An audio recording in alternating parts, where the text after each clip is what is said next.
Bonjour à toutes et à tous, c'est Cyclisme 2015 et bienvenue dans cette nouvelle vidéo. Aujourd'hui c'est le deuxième cyclostar de ma chaîne YouTube. Vous avez répondu au sondage et vous avez voté majoritairement pour Eddy Merckx. Alors pas besoin de vous faire un dessin, aujourd'hui on s'attaque au cannibale. Eddy Merckx est né le 17 juin 1945 à Mensel-Kiezegen. Il a 70 ans, c'est un coureur belge, vous le savez sûrement. Son surnom c'est le cannibale ou l'ogre de Tervuren ou l'ogre de Krainem ou Jack Palance. Ses principales victoires sont 11 grands tours, dont 5 Tours de France et 5 Tours d'Italie. Il a fait partie notamment des équipes cyclistes Peugeot, BP, Michelin, Faema, Faemino, Faema, Molteni, Fiat, C&A. On va directement passer à son palmarès.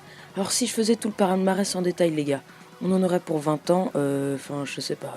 Les gars, allez sur Wikipédia, faites la molette, descendez en bas et regardez le palmarès, ok. Voilà, voilà, j'y passerai, la vidéo durait 1 heure, donc on va passer aux grandes victoires et ça va déjà prendre 2 minutes, alors accrochez-vous bien. Je vais d'abord vous expliquer ce que c'est le Super Prestige Pernod. Donc le Super Prestige Pernod, c'est un peu comme dans PCM, je sais pas s'il y a des gens qui jouent. En fin de saison cycliste, on vous demande quel a été le coureur le plus régulier sur toutes les grandes courses en fonction de leur prestige. Et lui, il l'a gagné à 7 reprises, donc ça veut dire, 7 reprises et d'affilée en plus, de 69 à 75, donc il pesait. Bon, je l'ai déjà dit, c'est 11 grands tours. Le Tour 69, 70, 71, 72, 74, le Giro 68, 70, 72, 73, 74, le Tour d'Espagne 73, et là, 16 maillots distinctifs de Grand Tour. Qu'est-ce que vous voulez qu'on ajoute de plus? 16 maillots distinctifs les amis. Et si encore on s'arrêtait là les amis? Et si encore on s'arrêtait là? 64 étapes de Grand Tour. 34 étapes du Tour de France, 24 étapes du Tour d'Italie, 6 étapes du Tour d'Espagne. Et si on passait aux championnats nationaux et mondiaux, champion du monde sur route, amateur mais on s'en fout, puisqu'il a gagné 3 fois les championnats du monde sur route, en 67, 71 et 74. Il a aussi été champion de Belgique 1970. Bon, les classiques, comment vous dire les amis, il a gagné, attendez, laissez-moi compter parce qu'il va m'en falloir du temps, 7 Milan-San Remo, 2 Tours des Flandres, 3 Paris-Roubaix, 5 Liège-Bastogne-Liège, 2 Tours de Lombardie, 3 Flèche Wallonne, 3 Gand-Wevelgem et 2 Amstel Gold Race. Non mais, je sais pas si vous vous rendez compte à quel point c'est impressionnant.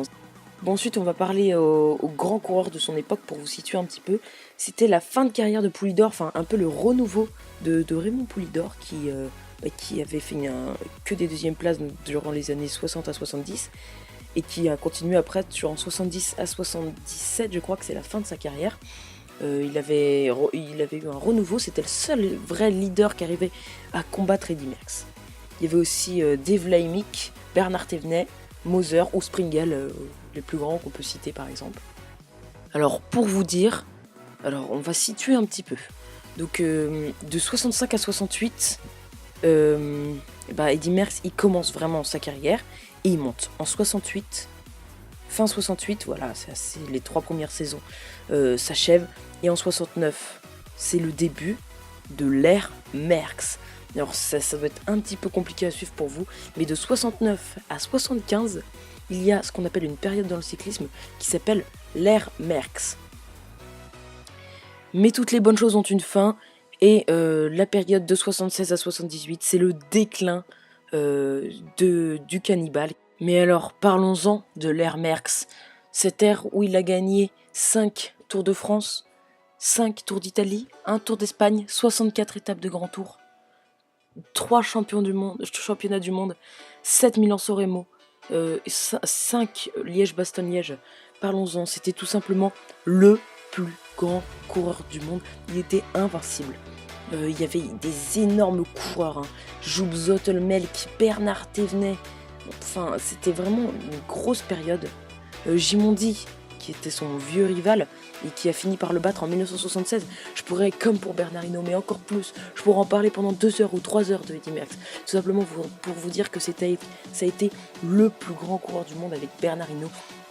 Et c'est vrai qu'en voyant son palmarès, on se demande même si ce n'a pas été le plus grand coureur du monde. Il est tout simplement impressionnant. Et on va pouvoir en parler de ce coureur impressionnant, puisque Bernard Hinault avait une VO2 max. Bon, je ne vais pas rentrer dans les détails avec la VO2 max, c'est tout simplement des capacités physiques exceptionnelles. Et Bernard Hinault en avait, sauf que Eddy Merckx, il n'en avait pas. Et le médecin du Tour de l'année 1970 a dit... Eddy Merckx n'a pas une VO2 max impressionnante, c'est juste celui qui s'est allé le plus loin dans la douleur. Et rien que pour ça, c'est vraiment un grand champion. Et je pense que la légende ne s'éteindra jamais. Ça ne s'éteindra vraiment jamais. Après, c'est vrai que Eddy Merckx, il y a eu une petite affaire de dopage. Donc faut en parler quand même parce que c'est un énorme champion. C'est le plus grand coureur du monde. Mais le Giro d'Italie 1969, donc au tout début de sa carrière, il a été exclu à la suite d'un contrôle antidopage. Bon bah voilà les amis, c'est déjà la fin de cette vidéo. Sachez que ce coureur, Eddy Merckx, le cannibale, l'ogre, l'invincible, on aurait pu lui donner tous les surnoms du monde. J'aurais pu en parler pendant 72 milliards d'années. Oui, bon. Mais mes vidéos, j'ai choisi de les faire courtes, ne dépassant pas les 10 minutes au grand maximum. Du coup, je vais les fier. Donc les gars, on se dit à très bientôt pour une nouvelle vidéo. J'espère vraiment que celle-ci vous aura plu. Tchuss!